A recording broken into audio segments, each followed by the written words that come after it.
Membaca membuka jendela dunia. Assalamualaikum dan salam sejahtera. Indah sungguh nama ini. Kuntuman mawar warnanya merah. Membaca umpama setapan nurani.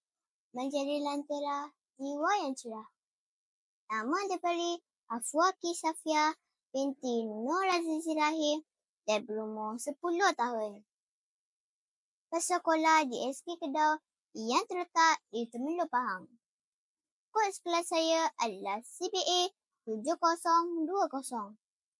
Minat saya pada masa lapang ialah membaca buku cerita dan bersukan.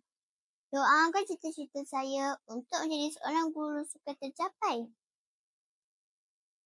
Hari ini saya ingin bawa anda menyelami sebuah kisah yang mengecewa dan membuka mata tentang realiti hidup yang sering kita abaikan.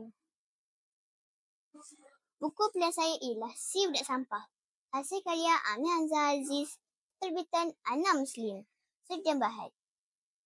Buku ini mengandungi 128 buku surat dan dijual pada harga yang sangat mampu bilik, iaitu RM12 sahaja. Novel Si Budak Sampah mengisahkan tentang kehidupan Iman, seorang kekanan hidup dalam serba kekurangan. Sebelum ibunya meninggal dunia, Iman menjalani kehidupan yang sederhana tetapi bahagia. Ibunya seorang yang penyayang dan sentiasa menolong Iman untuk rajin belajar demi masa depan. Namun, selepas kematian ibunya, kehidupan Iman berubah secara drastik. Pak Jalil iaitu ayahnya sendiri terjerumus menjadi kaki botol akibat kesedihan yang mendalam. Dia hilang arah, tidak lagi mampu mengurus diri, apatah lagi menjaga Iman. Akibat itu, Iman terpaksa berhenti sekolah dan mencari nafkah sendiri dengan mengutip tina botol untuk dijual. Setiap hari, Iman mengutip sisa-sisa di sekitar taman perumahan mewah. Di sinilah dia sering dihina dan dibuli oleh Richard dan Sam, dua budak kaya yang memandang rendah terhadap orang miskin. Richard anak orang kaya yang berada dan sombong. Terbentuk hasil didikan keluarga yang merestik dan tidak kemanusiaan. Sam merakannya pula hanya menuntut dan menjadi pengikut yang membuli tanpa belas kasihan.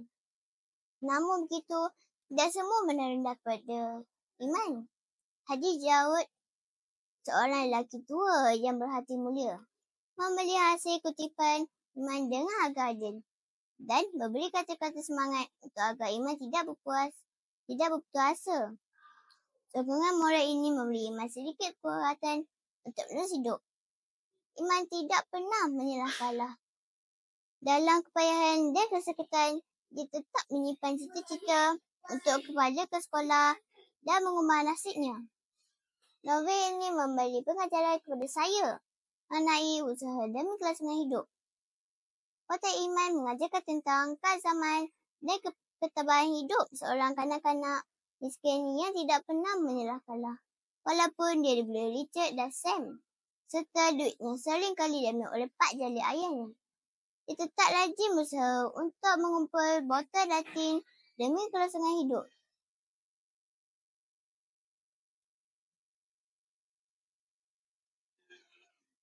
Kehidupan dan turut menyimpan cita-cita agar tidak dapat kembali ke sekolah.